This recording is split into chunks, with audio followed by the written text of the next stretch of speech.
Uma mala com 5 quilos de explosivos foi encontrada na rodoviária em Anápolis. A bagagem estava com uma mulher que viajava com uma criança. Uma das maiores apreensões de cigarros contrabandeados em Goiás.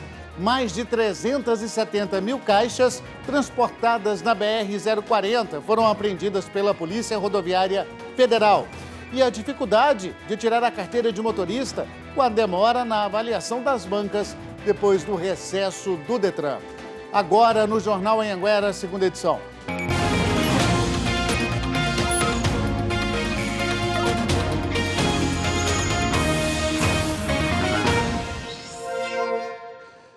Muito boa noite para você. Agora 6 horas e 59 minutos. O Jornal Anhanguera começando um pouco mais cedo hoje, mas com as principais notícias da sua cidade e da sua região.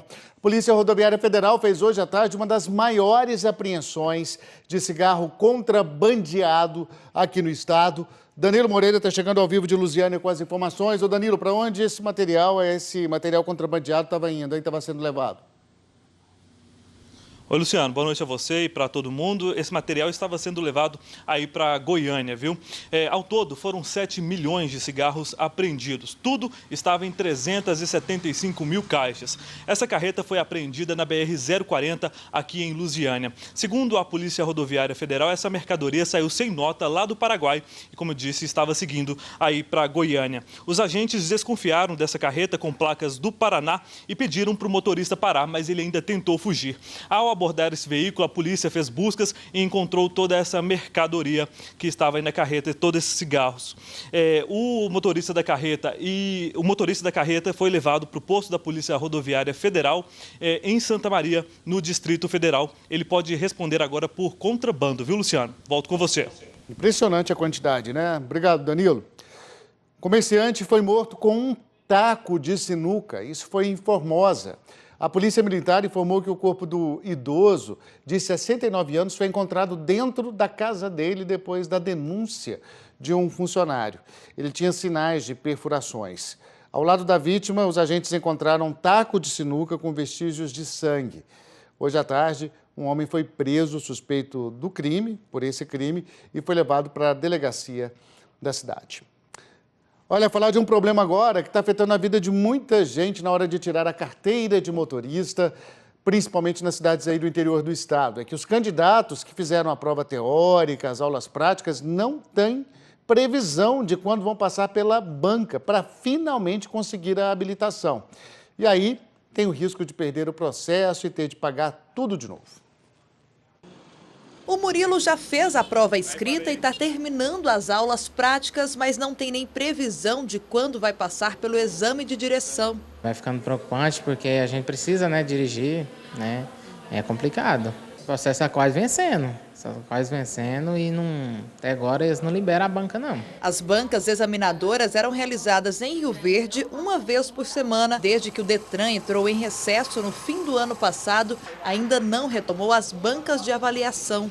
No ano passado, o Detran anunciou que não iria renovar o contrato com a Universidade Estadual de Goiás, que era quem aplicava essas provas. Desde o início desta semana, o Detran é quem é responsável por isso e até agora não marcou a data para aplicar os exames.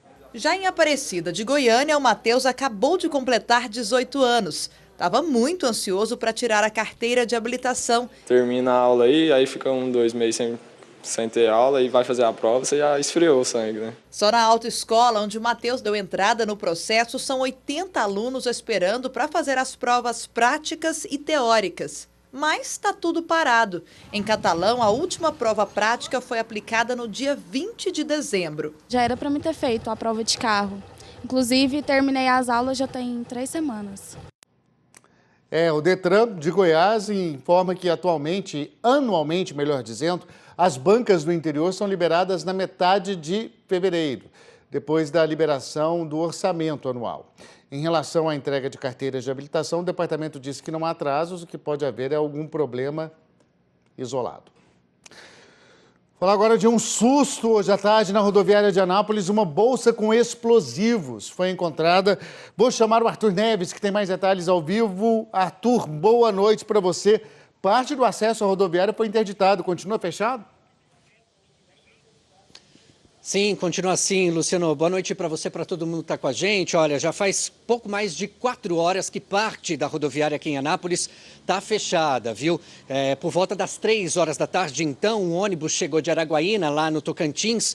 Uma mulher, uma jovem, né, de 19 anos, foi abordada pela polícia em atitude suspeita. Ela estava na companhia de um filho dela, de 3 anos de idade. Quando os policiais abriram uma bolsa, essa bolsa que você vê aí no vídeo, né? Essa bolsa tinha aí aproximadamente, tem 5 quilos de dinamite aproximadamente. Ela disse que recebeu essa dinamite de um homem desconhecido lá em Araguaína e pagou aí por volta de R$1.000, mais ou menos R$1.000 para ela trazer essa dinamite de Araguaína aqui para Anápolis. Ela disse ainda aos policiais que ela não sabia para quem entregar essa dinamite, ela não, é um desconhecido. Essa dinamite seria usada aí para explodir caixas eletrônicos aqui na região. Bom, o que acontece é o seguinte, ela foi presa, né, está aí à disposição da justiça e o filho dela, de 3 anos de idade, foi encaminhado para o Conselho Tutelar aqui da cidade. Luciano. Obrigado, muito obrigado, Arthur. A gente vai acompanhando essa situação, né? É claro que no termo popular se fala em dinamite, né? A polícia está preferindo ainda, por enquanto, chamá-lo ou chamar esse material de explosivo, mas aí essa suspeita de que seria utilizado em furtos a caixas eletrônicos. Um motociclista bêbado que estava dormindo às margens da BR-452 em Maurilândia foi preso pela Polícia Rodoviária Federal. Durante uma ronda, os policiais viram a moto caída e o piloto deitado ao lado. Ele acordou e tentou fugir. Foi contido pelos policiais e levado para a delegacia de Rio Verde. O teste do bafômetro comprovou que ele estava bêbado. O senhor bebeu quantas latinhas? Fala alto aí. 10 latinhas. 10 latinhas? Em Jataí, na BR-364, a passageira de um ônibus foi detida com 2 quilos de cocaína na mala. Ela contou que estava levando a droga do Mato Grosso para São Paulo. E um ladrão de estepes e acessórios de veículos foi preso em Goiânia. A polícia já tem confirmação de que ele é responsável por pelo menos 19 furtos. 7h05, intervalo, e a seguir o advogado fala em nome do prefeito de Lusiânia e rebate as acusações de assédio sexual. Já, já.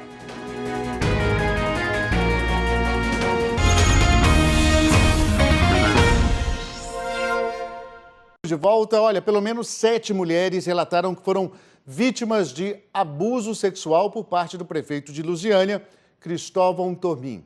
Agora, a prefeitura quis se explicar sobre os casos. E quem falou pelo prefeito foi o advogado. A mulher contou ter sofrido 2 investidas do prefeito contra ela. Uma no gabinete da prefeitura de Lusiânia, outra dentro do carro do prefeito. E assim que ela entrou no carro, ele já desceu o zíper da calça, tirou o membro para fora e não queria conversar sobre o assunto que eu fui conversar. Ele queria, né, sexo, assim.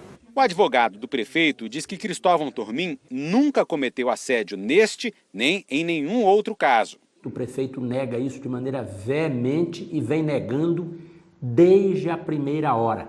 E é fundamental, não há uma testemunha, não há uma mensagem, não há absolutamente nada até agora que possa confirmar esta suspeita. São 16 investigações distribuídas entre a Polícia Civil de Lusiânia, de Águas Lindas de Goiás e no Ministério Público. Na Justiça de Goiás, Cristóvão Tormin é alvo de 3 processos por assédio sexual. Eles são sigilosos.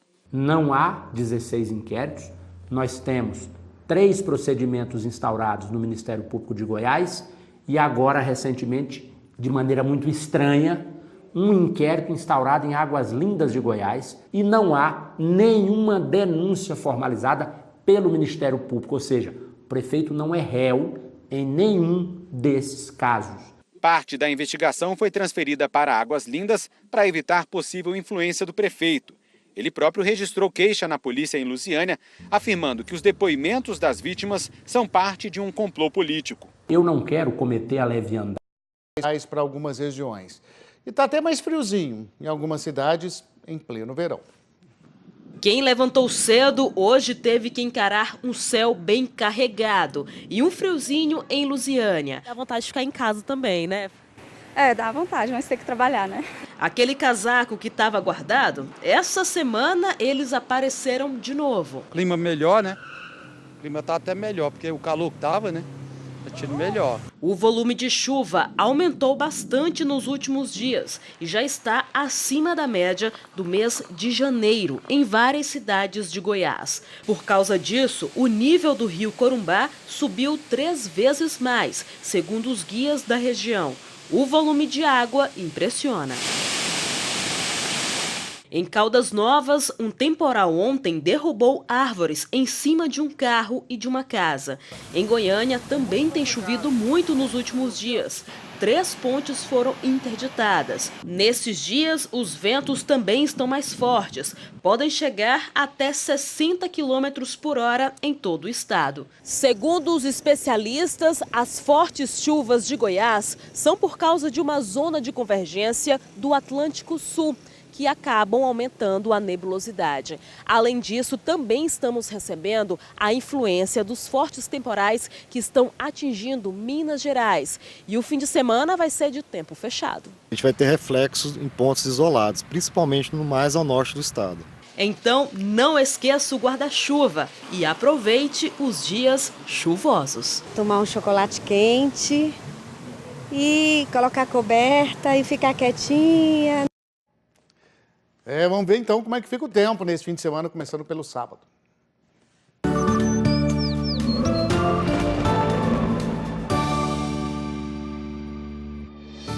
O fim de semana fica chuvoso, principalmente neste sábado. O calor e a umidade provocam chuvas que podem vir com ventos e raios em algumas regiões. Chuva de moderada a forte no norte, centro, leste e sul de Goiás. O volume pode chegar a 25 milímetros amanhã. Tempo fechado em Catalão e Anápolis, onde a temperatura não passa de 26 graus. Em Rio Verde e Itumbiara, máxima de 30. Rápido intervalo, a seguir a história da motorista que escapou ilesa desse captamento, tudo filmado pelas câmeras de segurança. A gente conversou com ela. Já já.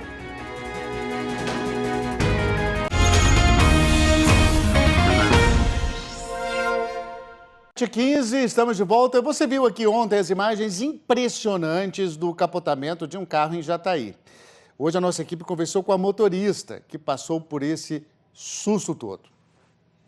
O acidente foi por volta das 7 horas da manhã. A rua não estava muito movimentada e as câmeras de segurança registraram o exato momento em que o carro, vindo pela avenida, perde o controle, sobe no canteiro central, bate numa árvore e tomba. A motorista, Dona Elaine Borges, de 52 anos, estava sozinha no carro, não teve ferimentos, mas o susto foi grande. Eu estava carregando um vasinho e ele caiu e eu fui levantá-lo. Foi isso que aconteceu e quando eu já levantei as vistas, já não deu mais tempo de nada. A Dona Elaine foi socorrida por motoristas e motociclistas que pararam para ajudar e, inclusive, auxiliaram a virar o carro. O acidente só não foi mais grave porque a Dona Elaine, a motorista, estava usando o cinto de segurança e o acionamento do airbag amorteceu o impacto. Ficou um aprendizado, viu, para minha vida toda e para mim repassar ainda, porque é 1 minuto sua vida vai. Ou até menos, né? Ainda bem. Olha, agora o futebol, fechando a primeira rodada do Goianão, Atlético e Goiás estrearam com vitória na noite de ontem. O Dragão começou voando, fora de casa, debaixo de chuva, fez 2-0 no Grêmio Anápolis. Gols do zagueiro Oliveira e do atacante estreante Zé Roberto.